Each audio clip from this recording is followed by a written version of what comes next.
If you are a company based in Bristol and you're looking to grow, whether you want to do it via SEO or AI SEO, LLM SEO, GEO, whether it's social media ads, whether it's organic social media, there's all different types of digital marketing strategies that you could be doing to grow your business in Bristol. Today I'm joined with Kazra Dash. So Kazra, to start with, what advice would you give to a business owner who's based in Bristol, who's looking to grow in 2026? Initially, before we get started on the actual digital marketing strategies, what's important, a bit of advice that you'd give to these? So I would probably advise anyone watching this is to set up some KPIs. Myself and James, we're going to be talking a lot about different marketing channels, so SEO, PPC, etc. Now, certain channels might work better for certain types of companies. Other channels might not work at all. So I think having a set rule of KPIs, like, okay, how much have I spent? How much money have I got back? How many leads have I gotten? How many of those leads have actually converted will actually help with this way better. So James, let's go into the first digital marketing strategy. So step number one for me has got to be branding or brand SEO and making certain that you're looking good online, you've got a strong reputation.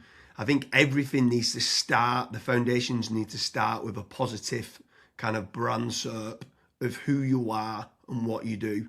So a SERP stands for Search Engine Results Page, and getting that branding right across the board then can lead on to other things of what you can be doing. It will improve your conversion rate on paid ads or social media. Any leads that you get in, the conversion rate would be good. If at the 11th hour, they're going to decide who you're going to go with, branding, I think, becomes very, very important. So I'd say that's the first thing that people need to get right for all digital marketing strategies. My next strategy is going to be AI visibility. I feel like more and more companies are actually looking into this. So what does ChatGPT, Claude, Gemini, Grok, Perplexity say about your brand or about your business? Is it a positive thing or is it a negative thing? And also trying to figure out what it says about your competitors as well. And obviously trying to improve that's really important. Some people call it AI SEO, some people call it GEO, some people call it LLM optimization. But this is going to be a big thing in 2026 and also in the years to come as well. Yeah, I think that's a huge strategy that people need to be looking at with regards to artificial intelligence. More and more people are obviously using AI. The next one for me is filling in the form at FatRank or Promo SEO, which do a commission-based lead generation service for UK companies looking to grow. I think it's important to be looking at your own digital marketing efforts to generate your own leads, but also if you can use some freelancers and outsource some as well, you've got that diversification of leads. So head on over to fatrank.com, fill in the form and see whether they can help you with a no-risk supply of inquiries. Promise you'll also do a very similar performance-based lead generation service as well that you might want to fill in the form with there, and just double check whether you can go and get a third-party lead generation company to top up and start generating you some leads for your business to grow in 2026. Yeah, and then next on the list is Google Business Profiles, so Google Map listings. This is like local SEO where you basically just try and get more reviews. You build out your Google Business Profile in your local area. Now, there's pros and cons to this. I think the biggest pro is that once it is actually ranking, you're going to be consistently generating leads. However, to get from nowhere, like let's say you do not have a Google Maps listing at all, to get it ranking to position number one, the issue you've got with that is there might be, let's say, a 60 or 100 review deficit. And to obviously get those reviews, you need leads. So it's one of those things. It's like the chicken and the egg. I for one just think it's good for personal branding or for branding of your company. So always try and get the Google Maps listing, but you should always know the pros and cons to it as well. Yeah, for certain. If you're in a local area, you want to try and get those local maps listing. For me, you need to be omnichannel and omnipresent. Yeah. I think the next part is SEO in general, so organic SEO. Can you be building up your website to try and get your website ranking better? If you are in local area, you might want to do your service with the area of where you cover. So like plumbing in Manchester, create a page for that. Hopefully then share that on the Google business profile of what you mentioned. But trying to get organic rankings, the amount of search volume that people are out there searching for different services of what you do, or it could be some blog posts that you could be doing as well. There's different strategies on there that you can be doing, but ideally you want good quality content, build up topical authority, and try and get some third-party backlinks to power up the site to get those organic SEO rankings. I think that's another big part that you need to be doing as part of your digital marketing strategies in 2026. Yeah, and then the next one, which kind of ties back to what you were saying before, James, is obviously organic social media. Now, organic social media, I think it's more of a numbers game. So try to create good content that your audience would actually view. Like I see this time and time again where I look at brands and they've just published maybe 4 or 5 posts on their Instagram profile and they've not been active for 3 years, right? That's not going to drive you sales. But if you can do how-tos, if you can do guides, maybe you can do before and afters, right? If you can do content like that, that way people will see you on socials and they will actually click to actually figure out more about you, fill in the contact form.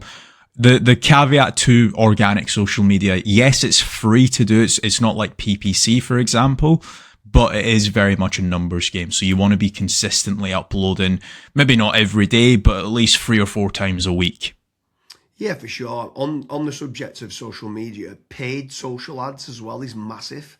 I'm a massive advocate of the kind of the dollar a day strategy of what people talk about. So if you are going to be taking the time to be posting every day, like you mentioned there for organic social media, just spending a few pounds on those posts and boosting it. So getting case studies, any awards that you've won as well for reputation, and starting boosting that. You can also be running retargeting ads. So if anyone's clicked through to your website, you can be running retargeting, which is paid social as well. Different places like Meta, so whether that's Facebook and Instagram, you've got Twitter, you've got YouTube, you can be running Pinterest, you can even run in places like Reddit as well for paid ads. And I think paid social media is still an untapped market for digital marketing strategies. Yeah. The next one is it's probably a love-hate relationship. It's PPC, right? Google AdWords or doing it on Bing, wherever. That's basically the sponsored results. So if you search for a service, it's above local SEO. Now, I have spoken, and both myself and James, we've both spoken to so many business owners that are either they've spent 10, 15, 20,000 pound on it, and they've not had a single result, or they might have had a few leads and it's just not been of quality. Or you've got other guys that have spent hundreds of thousands on it and they're like, it's the best thing that's ever happened to my business. Now, the reason why people are either they absolutely love it or they absolutely hate it is probably down to how it's been set up. Like there's so many different nuances to PPC. Like for example, having a really proactive negative keyword list. Making certain that you have a set of banned IPs. Like, for example, your competitors could be clicking on your ads, and that's deemed as what's called click fraud. Making certain that you've got a high converting landing page. Making certain that you KPI your sales team. So when a PPC lead comes in, that is one of the first priorities that they actually take when it comes to contacting the lead. There's all of these different nuances, and if you're not on the ball with PPC, it's probably not going to work for your business. However, if you've got a really good, well-refined sales team, you've got a really good landing page, you've got a well-kept, up-to-date negative keyword list, you are using click fraud software, at that point, it will actually probably perform well for you. But again, just know the pros and cons to PPC. Yeah, for sure. There's certainly pros and cons. There's benefits of using it to get instant leads. But like you said, the amount of people that we speak to that have burnt a lot of budget and not had the inquiries and stuff that's come through as part of the digital marketing is pretty scary. While we're on the subject of paid, obviously we spoke about paid social ads, and now you've spoke there about PPC with Google or Bing. I'm going to throw in the mix paid ads on AI platforms. It's not fully rolled out as we're doing this video, but I know that ChatGPT are looking to try and roll out ChatGPT ads. Claude, Perplexity, other kind of LLMs might start rolling it out in 2026. I think if you're one of the early adopters and innovators to get on there, I think you could be getting cheap leads or cheap contact form submissions. So it's something to look out for of doing paid AI listings and ads. I think that could be something to look out for in 2026. Next on the list, and this is a little bit out of control. You do obviously have like forums that you can get your brand mentioned in, like for example, Reddit and Quora. That very much comes down to the after fact. Like, where are your customers that you've been dealing with previously? Are they actually raving and shouting about you? If they are, then that's a very good resource of getting other people recommending you. So if you can get that, again, it's a little bit out of your control, but asking for reviews, asking for them to recommend you to friends, to people, that can obviously generate you a decent amount of leads and inquiries as well. Yeah, for sure. And the add-on benefits to places like Reddit is that it's getting cited so much now in the AI overviews. So when you spoke there early on about AI visibility, if you can try to get a positive kind of lot of people talking about the products and services of what you do and some reviews on there, it's indirectly then going to help you, or directly actually is going to help you with AI visibility. And then the last one for me is tradesman websites, so like Check a Trade, Bark, or teaming up with a third-party lead generation company.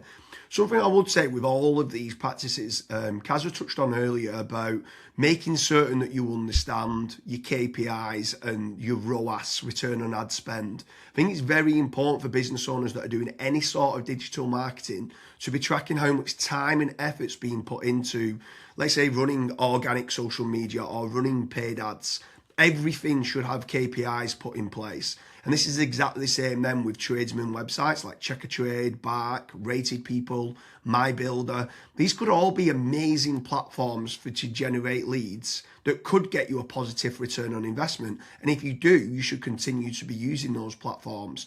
There's certain lead generation companies out there as well that could generate you quite a lot of leads. They could be using organic SEO or PPC or social media ads to generate you those leads. But if they are getting you a positive return on investment, again, I'm all for it as part of your digital marketing strategies.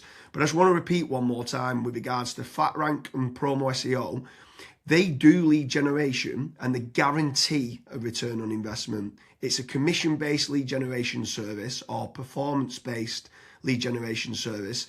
So make sure you head on over there, fill in the form. That could just be one part of generating leads of many. You should be trying to generate your own. You should never have a single point of failure, and you should be trying to get that diversification. But make sure you head on over to Promo SEO or FatRank lead generation service as part of your digital marketing efforts in 2026.